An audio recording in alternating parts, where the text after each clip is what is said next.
Nasize bulungi. Tusanyuse okuddamu okulaba. Nange ndi musanyufu okuddamu okubeerako ku mu studio ya Spark Television. Yes, program Spark kumacha. Yes. So abantu abasinga munange cancel ngina banga kutandikizawo straight up. Tebamanyi next of kin yani twatandikira definition next of kin kati nzenga lemani ogenda munnyonnyola otya nzenga omuntu atudde wakambera sasoma kumalayo. Newe ngenda okujuza mpapula zange zisinga eza banka okutereka sente bambuuza nnyo omusigirewo yani kati mulonda nti amalagalo ndaba ndi kumpi oba ntegeera nti ye yani abeera ati abalina kuba na bisaanyizo ki. Okay. Abatuuliza muna gye muli namwe mbalamusizaako mwebale kwekuumira ku Spark TV. Yes. Now omusigire nga bw'okyogedde is next of kin. Yes. Ye muntu aliraanye omuntu nannyini bintu oba kitegedde omuntu aliraanye mu Luganda kitegedde nti next of kin is the closest living relative of a deceased person. Yes. Nti kankwe ekyokulabirako nti abasajja abasinga bwe bagenda mu banka abantu bonna ayinza oteekayo mukyala we nga omuntu amuliraanye oba ow'enkizo ku balala bonna alina okubanga atwala obuvunaanyizibwa ku bintu bye singa aba afunye ekiki obuzibu. Yes. So next of kin naye nga mu mateeka gaffe omukyala yalina okusooka bw'obanga oli mufumbo. Actually bw'obanga nga tolese because there are two things here. Waliwo next of kin gwe weerondere nga ggwe nabeewo next of kin amateeka gwe gatwala olw'ensonga nti ggwe nannyini bintu obadde tosobodde kulambika kulonda kulambika nti singa ekintu kiba kintuuseeko gundi yaba avunaanyizibwa ku bintu byange. So zizo context ziri bbiri. Yes. Waliwo ogenda mu banka nga bw'okyogeddeko nenteekayo nti mukyala wange ye next of kin. Wina alina kyagambye nti tekikufuula musika which is true. Tobeera musika naye ate osobola okubeera omusika. My next of kin can be my yes. Kugamba okubeera omusigire tekikuwa buyinza oba tekikufuula nti gwe alina okufunamu ebyo ebintu by'omuntu abadde agenze. Yes, exactly. Not even decisions kubanga kituuka ku making decisions ku bintu by'omufu era olina okufuna ebbaluwa eziva mu kkooti. So nobanga yannonda Nwaba yakulonda nti gundi yabeeranga omusigire wange mu banka zange oba mu ttaka yange tekikufuula nti gwe kamala byonna webye oba tebifuula bibyo. No. Kati wabanga talinayo beewaabwe kati obutabayo na beewaabwe bwabwe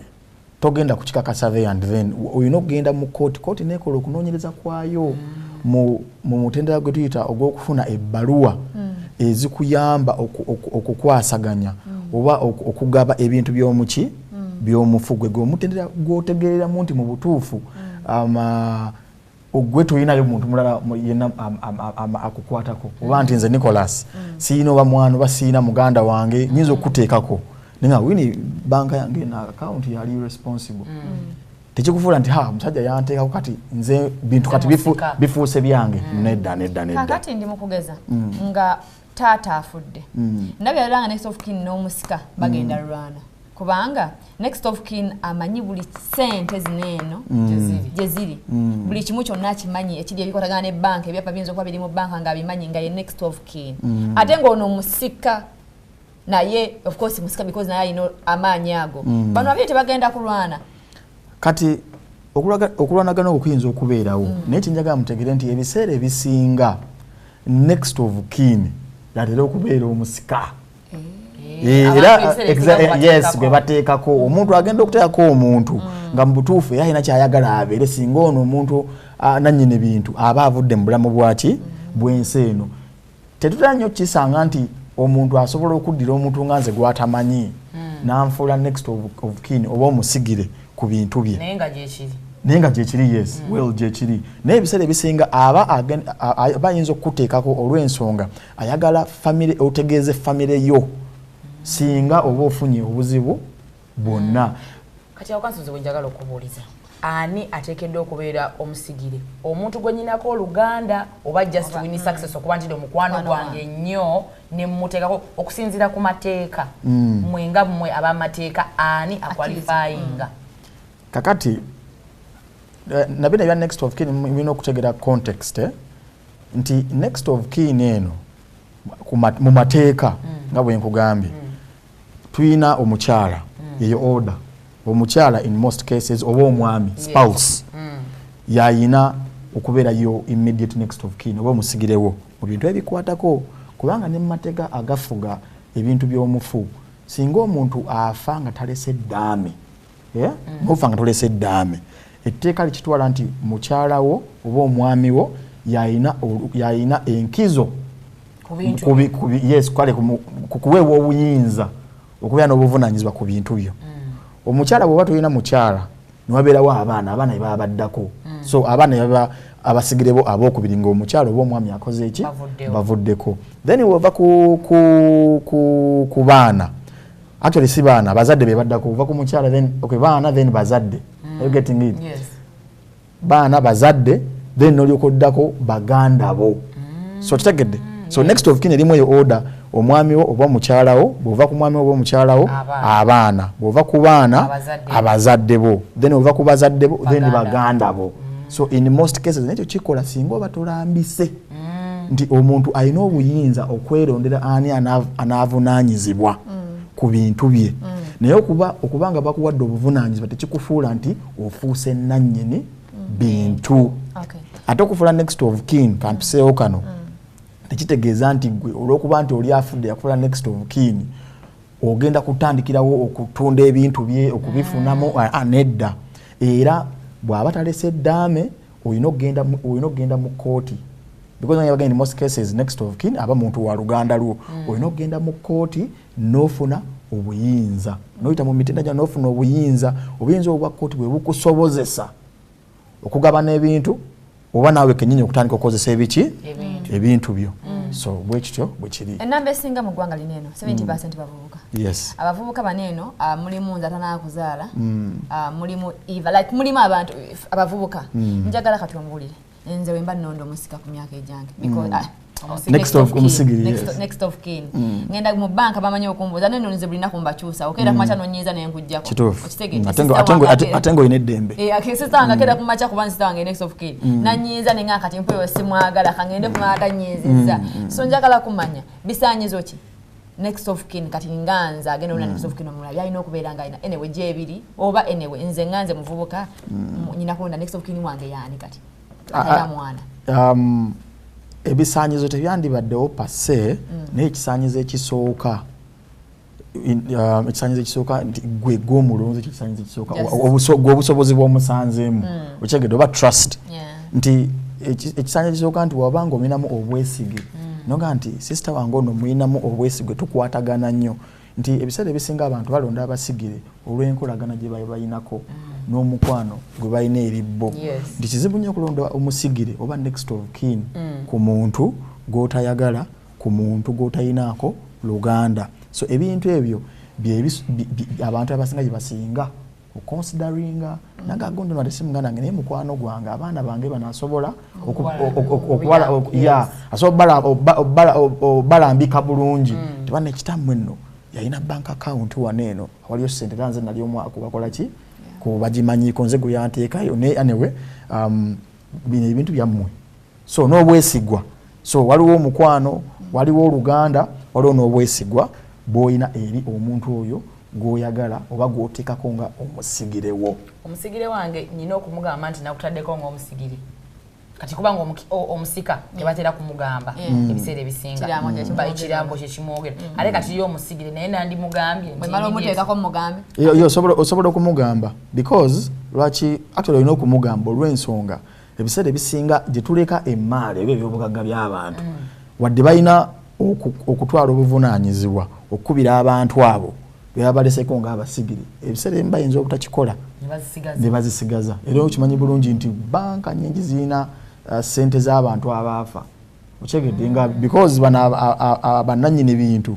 tebategeeza basigire nti wayi nakuteeka yeno wayi nina sente zange eno neeno nga basuubira nti no ekitongole kijja kukubira ababasigire exactly ekintu kitabeera wate ebintu ebyo nebikosa nnyo obulamu bw'abantu nti oyinza okuba ne banka kuliko sente mukama n'akujjulula nga mutuufu olina abaana abadde beetaaga ki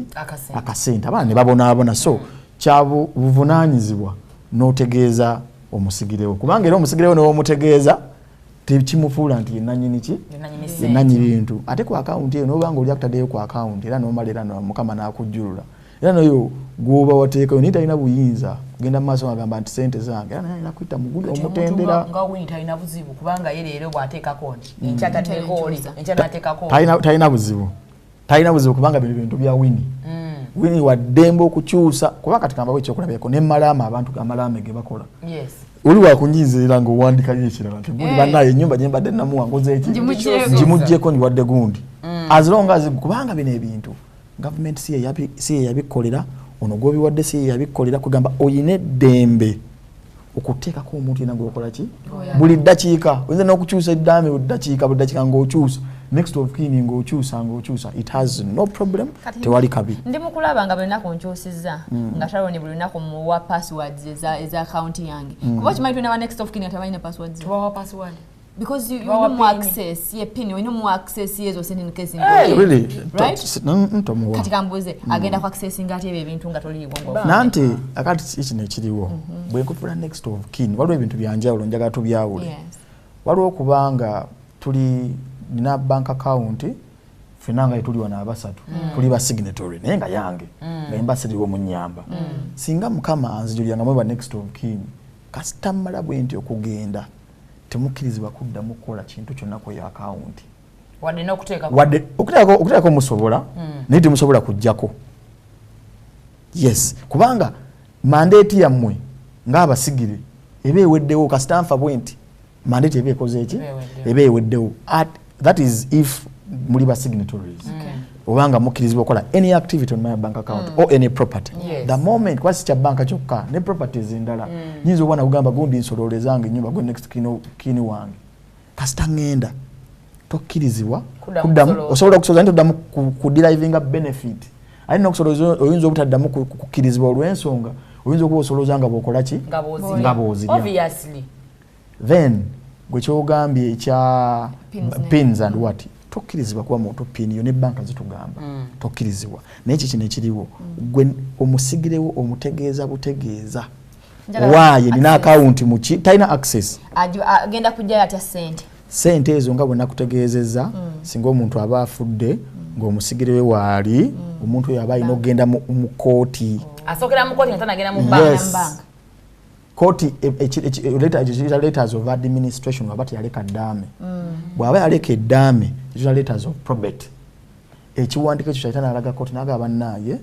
nze next of kin era tulina account banka ki actingako that is the authority that gives you access merely being a next of kin tekitegeeza nti gondi yaleka akasente kangende bageba no death certificate noje balaga property tebagikuweerawo mpozi ngwenda court order kati omusigire ye muteeka mu ddaame tino bannange Nicholas ye musigire wange osobola okumuteekamu osobola obutateekamu nga bagambye mu ntandikwa nti next of kin oba omusigire ebiseera ebisinga asobola okubeera nga y'omu ku balina okuganyulwa mu bintu by'omufu obanga si y'omu ku balina okuganyulwa byanjawulo so nsobola okumuteekamu era nakirambise bulungi ne mbategeeza nti ebiseera ebisinga ba next of kin babeera bakyala baffe baami baffe baana baffe baganda baffe oba bazadde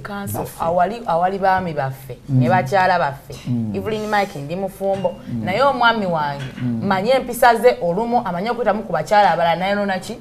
sente kati nze nsazeewo nyina ebintu byange sigenda kumuteekako nga musigire wange guba musango ntaddeko Winnie si musango n'omulundi n'ogumu asobola okundeopa nga kitegedde nti ebintu byange taddeko Winnie ng'omusigire wange tasobola bwe bibeera nga byowekka tasobola kati ate kati bwenfa nga Winnie jukira gonna wadde property zeno bichi yaya inenge jageno kubanga bibaganyamu ekisa kumwetera wakati wa Winnie ne omwami wange gwenzesewo n'abana bakuyomba kubanga yi kati yengo omwami abaloza automatically ebintu bya Evelyn kati nzabinako authority kubanga badani mukyala wange nenga omusigira nateka wani Winnie sasa kubanga omwami wange manye embeera ze nga sagala asemberera ebintu byange kubanga nabirekera abaana bange nga nsubira nti Winnie yajja okusobola okumpeera abaana bange ebintu byange mu butuufu bwabyo. Tewali buzibu only that nti kyolina okufuba okulaba nti ebintu by'owadde Winnie bibyo nga gwe omuntu personal si byammwe babiri awo embeera weekola ki weeyawukaniramu nti nedda etteeka mu Uganda ssemateeka waffe awa buli muntu yenna eddembe okubaako n'ebintu bye nga ye individually ssemateeka waffe tegamba olw'okuba wasizza omuntu kati kikakatako okulanga buli kyokola kyonna kyonna kikibeera kyammwe babiri so woba obikwasizza Winnie tekirina buzibu just olina kufuba kulaba nti mu butuufu oyise emitendera emituufu ebintu byokwasizza Winnie mu butuufu bibyo bwe babyekolera oba okitegedde ate n'olambika bulungi nga bwe ngambye Evelyn nti ne bw'ogamba nti Winnie is your next of kin Winnie nga tomuyinaako Luganda kati kankubuli okujja ng'ogambye nti Winnie muwadde byanjawulo by the way bw'ogamba nti Winnie muwadde property y'emuyenga okumuwa giving era next kyanjawulo nogamba nti Winnie muwadde ye next of kin wange okyegedde nti bw'owa Winnie property y'emuyango ena abaana gwe bagaye Winnie banaamuleka n'aba bulungi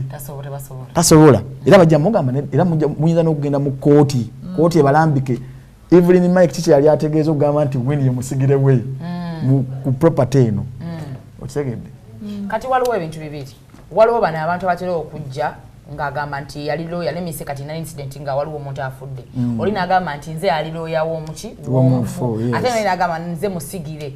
kati njawulo ki lawyer wange asobola okubeera omusigire wange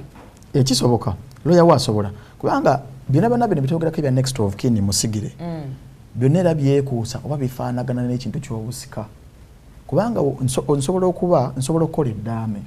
era abantu babawanya amagezi baneekola eddaame nsobola okukola eddaame lawyer wange ne mufuula executor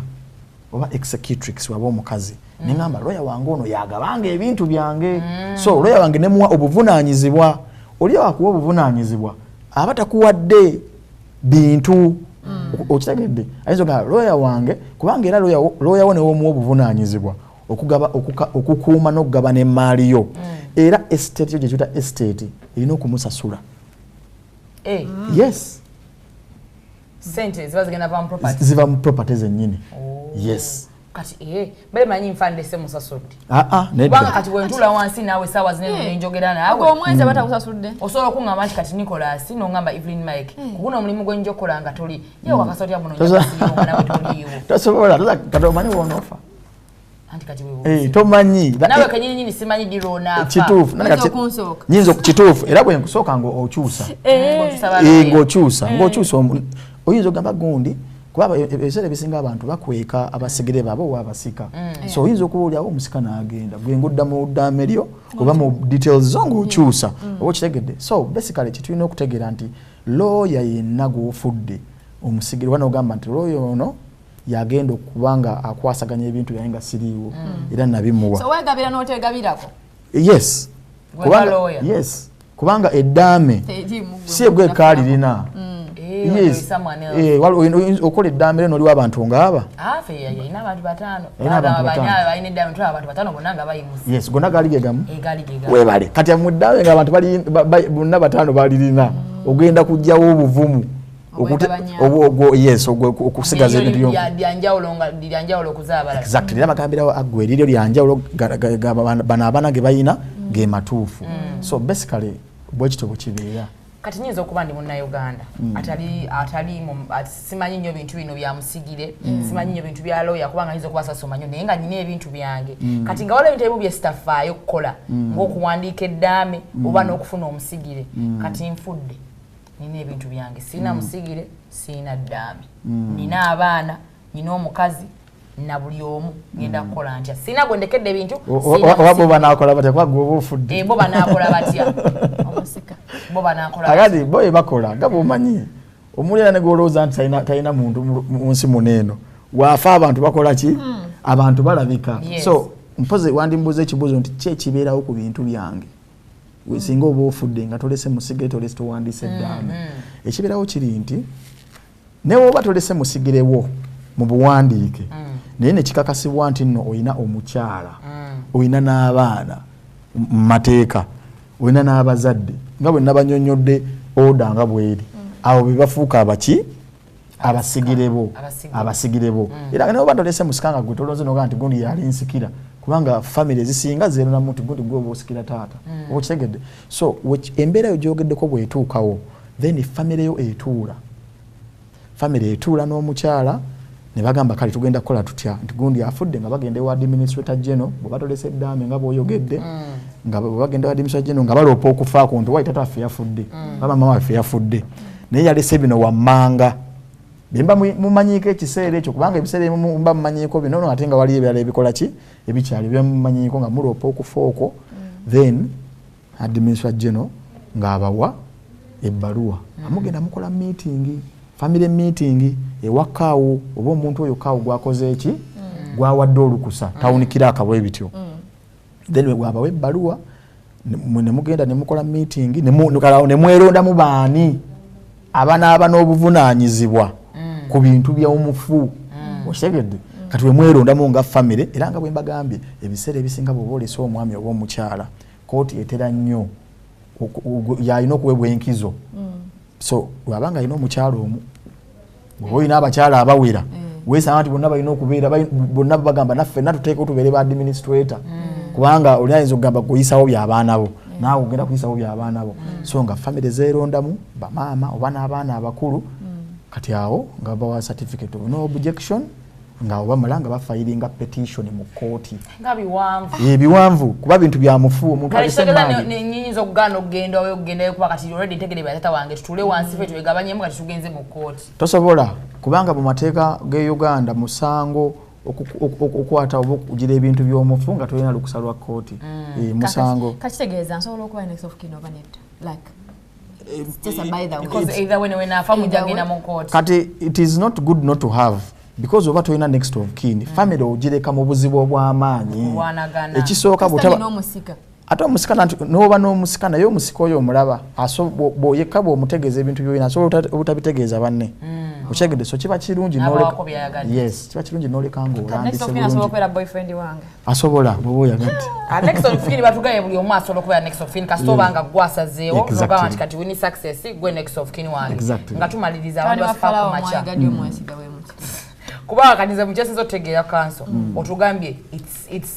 it's very important oba it should almost be a must buli omu kubanga alina omusigire kati mwe abantu soko bagambeyo ensonga endala lwaki nga tonna bakufa oba awo nini woli ofuna omusigire ensonga endala okusobozesa family yo okubeera nga okulakinga batya like to ensure a continuous flow of responsibilities to your children. For instance, obanga oyina abaana kiba kirungi n'oleka nga olaze emaali engeri gyene ekwatibwamu okusobozesa mukyalawo oba abaana bo okusigala nga betuusaako ebintu byobadde okola ki obatuusaako. Then nekirala ekiriwo obutaleka butabanguko mu maka nti buliwo omuntu yenna buli wogenda nga tolese next of kin oba tolaze musika oteekawo obuzibu n'empalana mu famire yo nti abantu ab'enjawulo bajja nga beegwanyiza famire neyuzibwayuzibwa. Ekyokusatu next of kin ono wankizo olw'ensonga nti nga famire ebintu tebibbibwa okyegedde nti wolonda next of kin n'omutegeeza emaali gy'oyina tebbiwabbibwa ebintu bisigala mu family yo ate nemba advisinga mulonde ab'enganda zammwe nga abasigire bammwe olw'ensonga nti ab'enganda zammwe beba bagala okusinga abantu abamu bemulekera ebintu. Yes, thank you so much.